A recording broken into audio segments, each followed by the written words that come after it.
A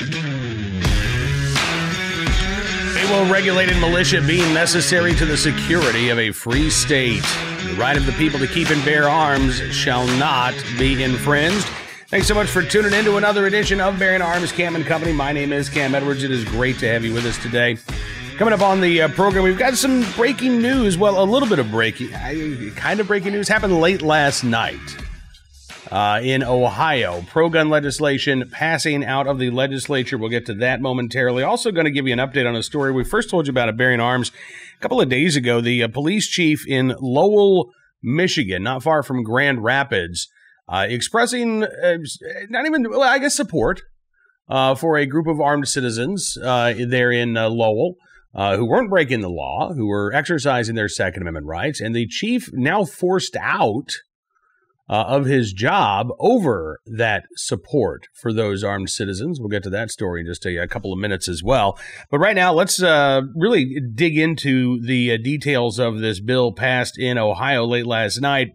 The headline from the Columbus Dispatch. You can see that Democrats not happy about this, saying that this is unsafe for police as well as for black residents. So what's the deal? What's the truth here? This is House Bill 425, which eliminates the duty to, quote, promptly notify an officer that you are carrying a concealed firearm if you're pulled over for a traffic stop or something like that. Instead, there is a duty to notify in response to a direct question about whether or not you have a firearm. According to the Columbus Dispatch, the bill also significantly lowers the penalty for a failure to notify. The sponsor of the bill, Representative Scott Wiggum from Wooster, Ohio, says that the word promptly is too vague because different officers have different interpretations of what promptly means. When you get pulled over and the officer comes up to your door, it is a license registration. Is that when you're supposed to say, okay, here's my license registration. By the way, I'm also a concealed carry holder. Here's my concealed carry license. Do you wait until you're asked? Wiggum says this has intruded on the constitutional rights of too many Ohioans. Meanwhile, Representative Joe Miller, a Democrat from Amherst, Ohio, says that, quote, now is not the time for a bill that potentially increases the tension between law enforcement and Ohioans. He says this bill does not correct an unconstitutional policy, nor does it increase the safety of our citizens or peace officers. Now is the time to bring unity rather than division. Which I got to say, if you ask me, that sounds like a lot of political BS. I mean, there's a lot of weasel words in what the representative had to say there, right? It's not the time for a bill that potentially increases the tension between law enforcement and Ohioans. Well, actually, the bill is designed to decrease tension between law enforcement and Ohioans because, again, there is no definition of prompt. Right? And so now you've got individual officers using their discretion as to whether or not somebody violated the law as to when they told the officer that they are a concealed carry holder and that they are currently carrying. That exacerbates tension. That doesn't relieve or alleviate tension. What does relieve or alleviate tension are clear, consistent standards that are applied across the board that everybody can follow. And that is what this bill does. Now, an officer, license or registration.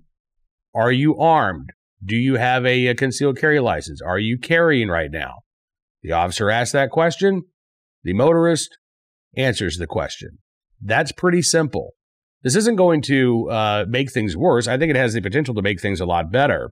House Minority Leader Amelia Strong Sykes, Democrat from Akron, said, quote, as protesters continue to march across the country, there have been calls from law enforcement for communities to work alongside them to bridge racial divides and rebuild together. However, she said, HB 425 is not working with police. In fact, it's pushing through something that makes them less safe on the job while potentially putting even more black lives at risk.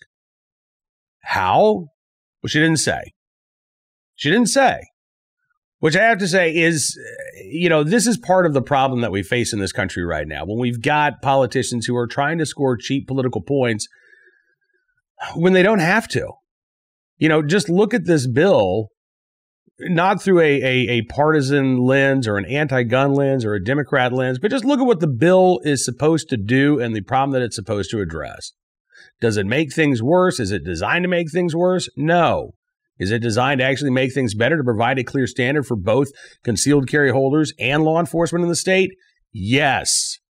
Will that actually make things more dangerous for police officers? No.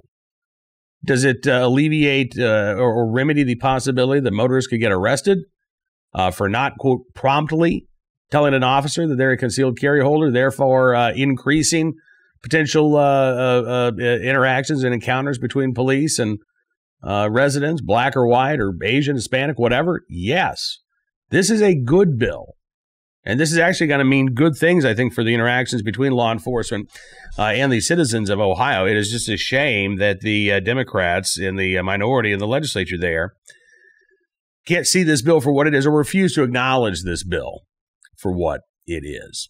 Meanwhile, as I mentioned, in Lowell, Massachusetts, Lowell, Michigan, the former chief of police is speaking out after he was forced to resign last week over a social media post involving several armed citizens who were patrolling the downtown area. Lowell is not far from Grand Rapids, Michigan, where there was rioting. There were businesses that had been broken into, property destroyed.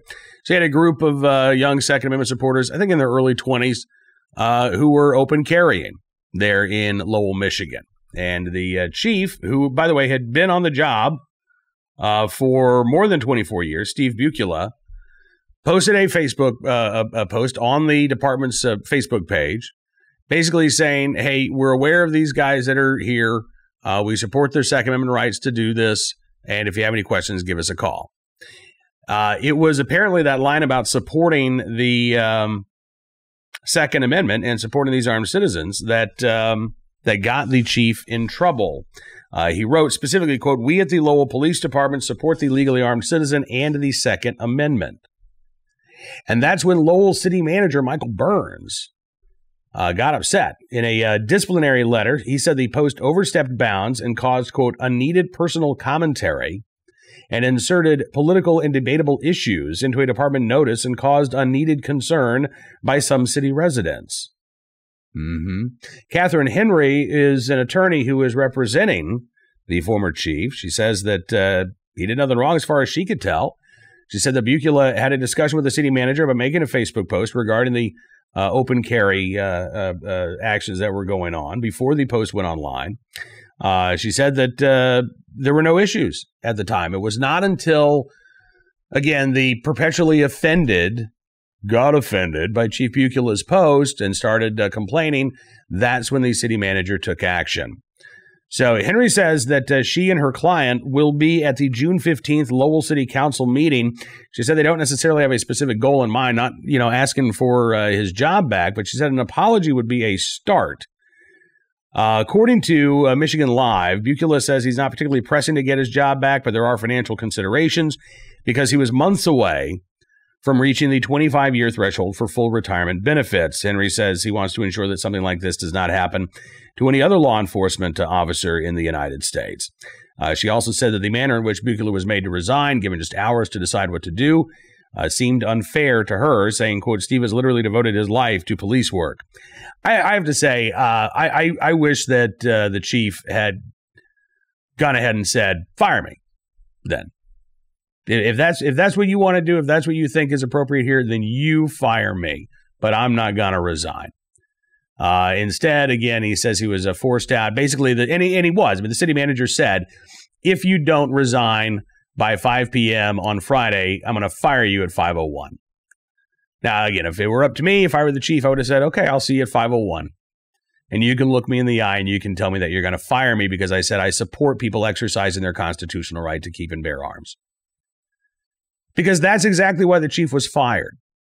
For a post that says, hey, I support these armed citizens, or the police department supports these armed citizens and supports their Second Amendment rights. Frankly, it would be a firing offense to me if a police chief somewhere said, we don't support the Second Amendment rights of residents. We don't believe that these people who aren't breaking any laws should be allowed to do what they're doing. I'd like to go and arrest these people, even though they're not breaking any laws. That's cause for firing. But a law enforcement official saying, hey, we support the constitutional rights of our residents, that's cause for dismissal? I was going to say in what world we're living in. This world, the world that we're living in right now, apparently that's cause for dismissal. So we're going to keep following this story. I got to say, I'm fascinated by it. I think an apology is certainly in order, and we'll see if Bukula gets reinstated here. But I can tell you as well, if you go to the Lowell Police Department's Facebook page, you will find hundreds of comments by residents who are incensed that the chief was fired over this. There was a protest over the chief's firing in Lowell, Michigan over the weekend. And I imagine that the city council meeting is going to be, hope everyone's wearing their masks, because I imagine it's going to be packed on June 15th. All right, let's get to today's armed citizen story, our good deed of the day, our recidivist report as well. Unfortunately, we'll start there.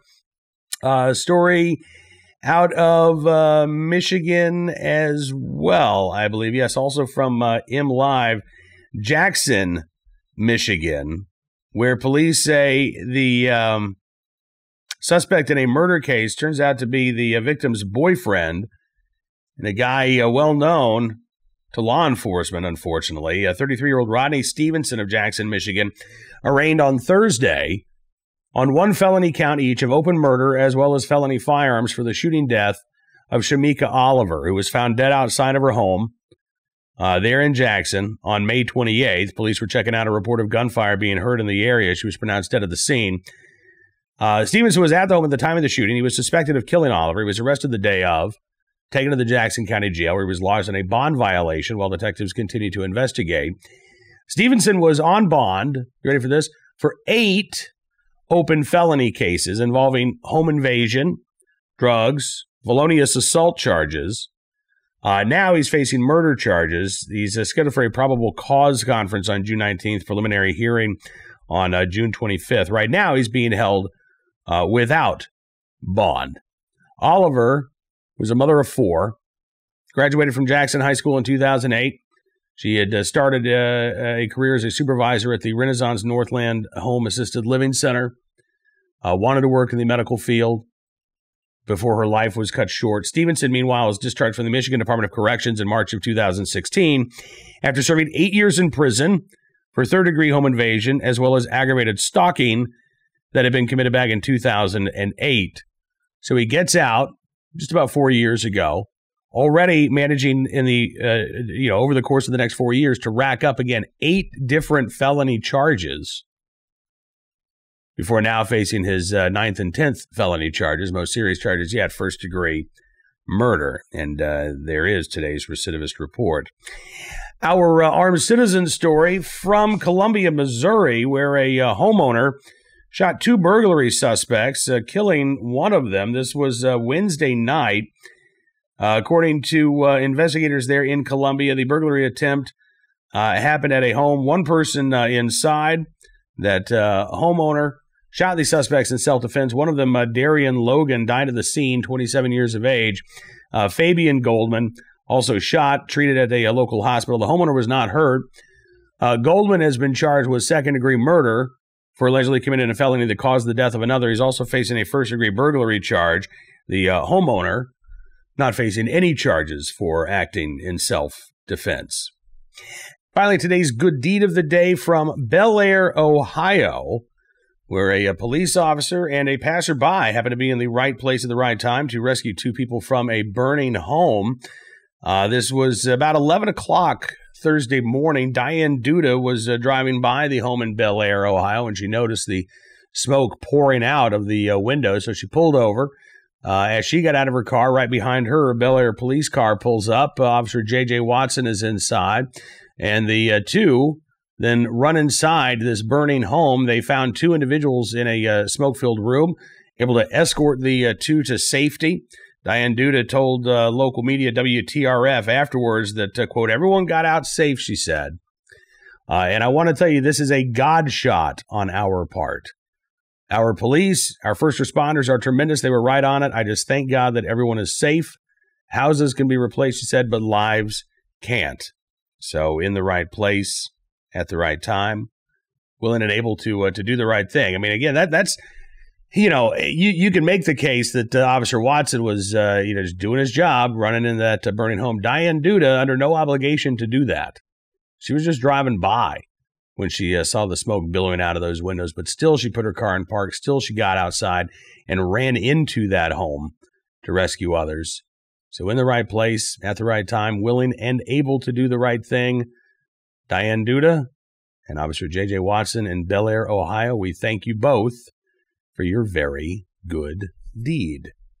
Now, did you know President Trump's birthday coming up on June 14th? No better time to express your gratitude for our president, all the work that he does for our great nation, than by taking a moment to wish him a happy birthday. It's very easy to do. All you have to do is text June to 88022 to wish your favorite president a happy birthday. That is JUNE to 88022 to wish President Trump a happy birthday and to join him in the fight to keep America great for 4 more years. Again, just text June, JUNE, to 88022. And that is going to do it for this edition of Bearing Arms Cam & Company. I want to thank you for being a part of the program today. Hope you have a great weekend. We'll be back with you on Monday with more of the latest Second Amendment news and information from all across the nation. But until then, be well, be safe, be free, and we'll see you soon with another edition of Bearing Arms Cam & Company.